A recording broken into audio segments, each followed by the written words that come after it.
جو سمندر کے نیچے کے ذرات کو ایک ایک ذرات کا علم رکھتا ہو، اس کے سامنے تم اپنی کیفیت کیسے چھپا پاؤ گے؟ پتا پھر بھی اتنا احساس نہیں ہوتا ہے کہ ایک دن سب کو اسی قبر میں جانا ہے، مٹی کے نیچے۔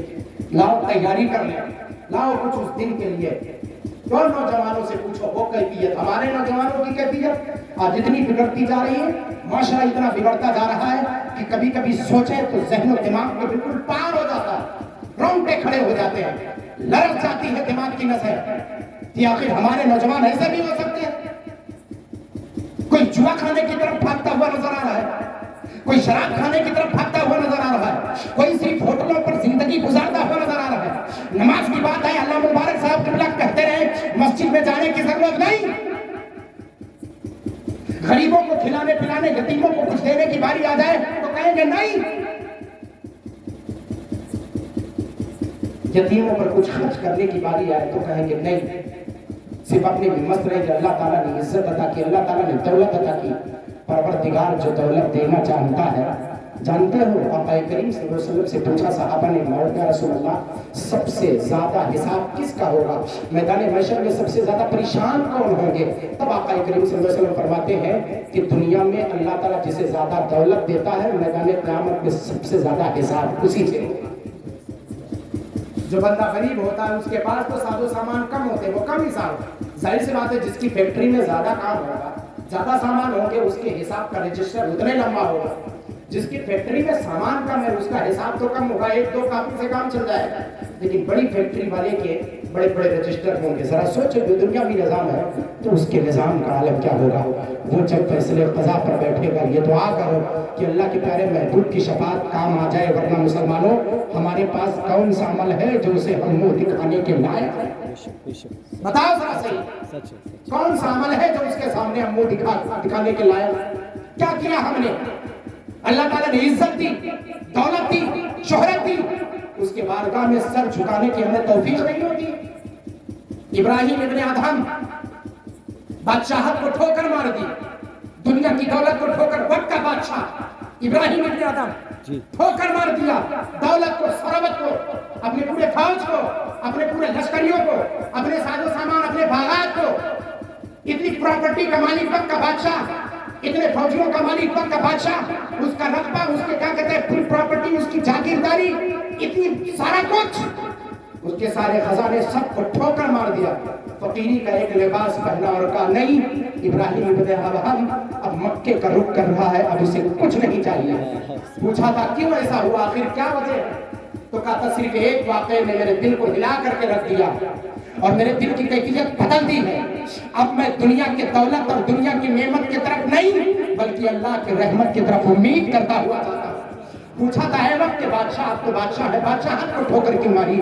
کہا میں ایک دن اپنے بستر پر لیٹا، مجھے کہیں فکر تھی اپنے فوجیوں کو، کہیں فکر تھی اپنے باغات کی، کہیں فکر تھی کھیتیوں کی، کہیں فکر تھی نہروں کی، کہیں فکر تھی اپنے محلوں کی، کہیں فکر تھی داشتاؤں کی، کہیں فکر تھی اپنی بیویوں کی، کہیں فکر تھی اپنی بیٹوں کی، تمام چیزوں کی مجھے فکر تھی۔ بستر پر جاتا لیٹتا لیکن مجھے اس غم میں نیند نہیں آتی۔ 7 دن گزر گئے تھے، 2-3 دن گزرے تو ہماری حالت کیفیت بدل جاتی ہے۔ وقت کا بادشاہ 7 دن ہو گیا، اس کے آنکھوں میں نیند نہ آئی۔ کیا دیکھا؟ ایک دن شکار کرنے، جب نیند نہیں آئی اپنے خادموں سے کہا چلو شکار کرنے جنگل میں گیا۔ وہی ابراہیم ابن ادہم وقت کا بادشاہ تھا، جب کی بات کر رہا ہوں، جنگل میں شکار کرنے گیا۔ اس کی خادمہ چل کر کے آئی، جھاڑو لگاتے لگاتے اس کے کمرے میں پہنچی، اس کے بستر پر صرف ہاتھ رکھا تھا، بس ایسے ہاتھ رکھا بادشاہ کے بستر پر۔ روزانہ جھاڑو لگانے نہیں جاتی تھی، اس کی حد جہاں تک تھی وہیں، لیکن جب بادشاہ کے کمرے تک پہنچی، جب بستر پر ہاتھ رکھا تو کہا اتنا نرم و گداز بستر تو پوری زندگی میں ہم نے دیکھا ہی نہیں۔ ہاتھ رکھا تو سوچا لا اس پہ بیٹھ جائے، بیٹھ کر کے دیکھے اتنے نرم بستر پر بادشاہ بیٹھتا ہے، لیٹتا۔ جب بیٹھی تو اس کے دل نے چاہا کہ بادشاہ تو گیا ہے شکار کرنے کی خاطر، لاؤ اس پر پیٹھ لگا لیں۔ وہ نوکرانی، وہ داشتہ صرف پیٹھ لگائی تھی اس خاطر نہیں کہ میں سو جاؤں، بس اس خاطر کہ بادشاہ کا بستر دیکھوں کتنا نرم ہے۔ اس کا پیٹھ لگانا تھا کہ اس کی آنکھ لگ گئی. وقت کا بادشاہ اپنے شکار سے واپس آیا, ڈائریکٹ اپنے کمرے میں پہنچا تو کیا دیکھتا ہے, جس بستر پر مجھے 7 دن سے نیند نہیں آئی, میری خادمہ اسی بستر پر سو رہی ہے. فوراً واپس پلٹا, ایک داشتہ کو بھیجا جا کر کے خادمہ کو جگاؤ. خادمہ کو جگایا تو وہ لرزنے لگی. جانتے ہو کیوں؟ کیونکہ اس وقت کے بادشاہ فیصلہ کرتے تو صرف تلوار سے گردن کا فیصلہ کرتے. بادشاہ کے بستر پر ایک خادمہ کا سونا کوئی معمولی جرم ہے؟ اس کے رونگٹے کھڑے تھے, اس کی آنکھیں چہرہ سرخ ہو گیا تھا. وہ ہاتھ جوڑے وقت کے بادشاہ ابراہیم ابن ادہم کے بارگاہ میں کھڑی تھی. حضور مجھے معاف کر دے, قسم اس خدائے وحدہ لا شریک کی جس کے قبضے قدرت میں مجھ خادمہ کی جان ہے, میں نے جان کر سونے کے خاطر آپ کے بستر پر پیٹھ نہ لگائی. بادشاہ اور بھی حیرت میں, ماں حیرت, آخر کیوں, کس خاطر تو نے پیٹھ لگایا تھا؟ کہا میں نے جب ہاتھ رکھا دیکھا نرم ہے, سوچا بیٹھ جاؤ. بیٹھ گئی تو اور نرم پایا, میں سوچا پیٹھ لگا دوں, دیکھو کتنا نرم و گزار ہے. پیٹھ لگانا ہی تھا, کچھ سیکنڈوں میں مجھے نیند آ گئی. اور چٹائی پر سونے والی خادمہ زمین پر جب اسے نرم و گزار بستر ملے, کتنی تیزی سے سو جائے گی.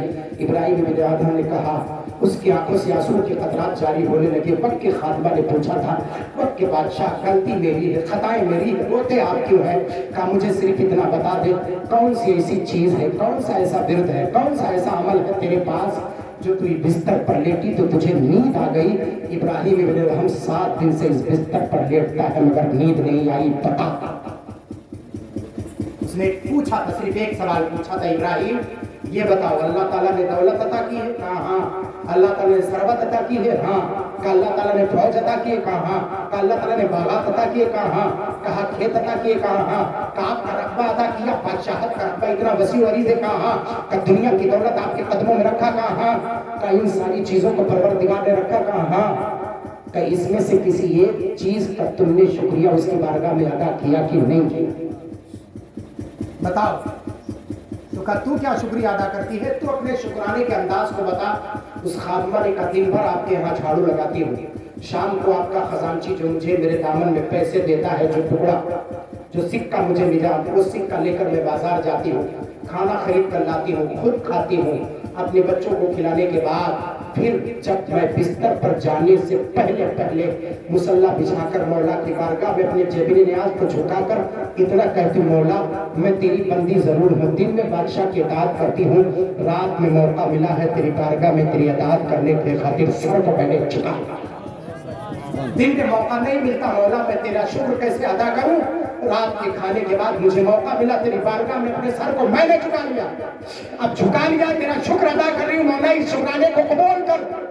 کہا تیرے دیے ہوئے اس سکوں سے میں جو کھانا خریدتی ہوں اسے میں گھنٹوں اپنے مصلی پر گزار کر مولا کی بارگاہ میں شکرانے ادا کرنے کے بعد تب مجھے دل کو سکون ہوتا ہے کہ شاید میرا مولا میرے شکرانے کو قبول کر لیا ہو. تب میں اپنی چٹائی پر لیٹتی ہوں, اسی ٹوٹی چٹائی پر لیٹتی ہوں, مجھے نیند آ جاتی ہے. ابراہیم ابن ادہم اپنی زندگی سے میں نے صرف ایک فیصلہ لیا ہے, ایک نتیجہ اخذ کیا ہے. اپنی پوری زندگی سے میں نے ایک بات اخذ کی ہے کہ پروردگار کا شکر ادا کرتے رہو, اس کے بارگاہ میں سجدے ادا کرتے رہو, تو پروردگار تمہیں دل کا سکون اور تمہیں نعمتیں عطا فرماتا نظر آتا ہے.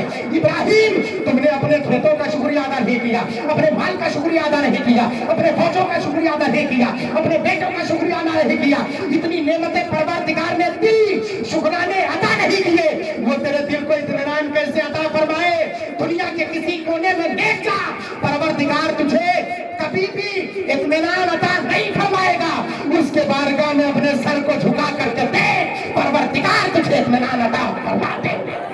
نعرہ تکبیر, نعرہ رسالت, جشن عید میلاد النبی, مسلک اعلیٰ حضرت, فیضان اعلیٰ حضرت, مسلمانان اہل سنت.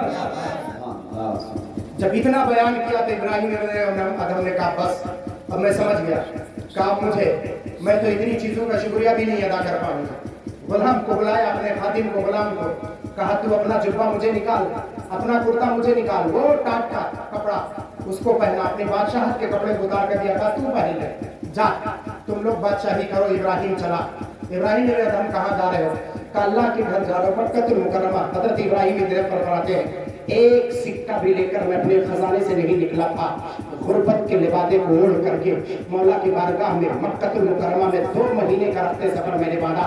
فرمایا 2 مہینے میں اپنے گھر سے مکہ المکرمہ میں پہنچا، مگر کوئی ایسا دن نہ گزرا جس دن پروردگار نے مجھے اپنے قدرت کے خزانے سے کھانا نہ کھلایا.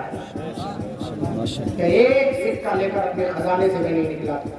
تب مجھے سمجھ میں آیا کہ یقین کس چیز کا نام ہے، شکر کس چیز کا نام ہے، دل کا اطمینان کس چیز کا نام ہے. اگر اسے چاہتے ہو تو اس کی بارگاہ میں اپنی گردن کو جھکا دو. جب تم اس کی گردن کو اپنی گردن کو اس کے بارگاہ میں جھکاؤ گے، وہ خود فرماتا جانتا ہے یہ سجدے میں کتنی تڑپ ہے، سجدے میں پاور کتنا ہے، اس کی اتھارٹی کیا ہے، اس کو سمجھنے کی کوشش کرو. فرمایا تمہارے جسم میں سب سے زیادہ مشرف اور سب سے زیادہ اعظم اور سب سے زیادہ خوبصورت تمہارا چہرہ ہے، تمہاری جبین ہے.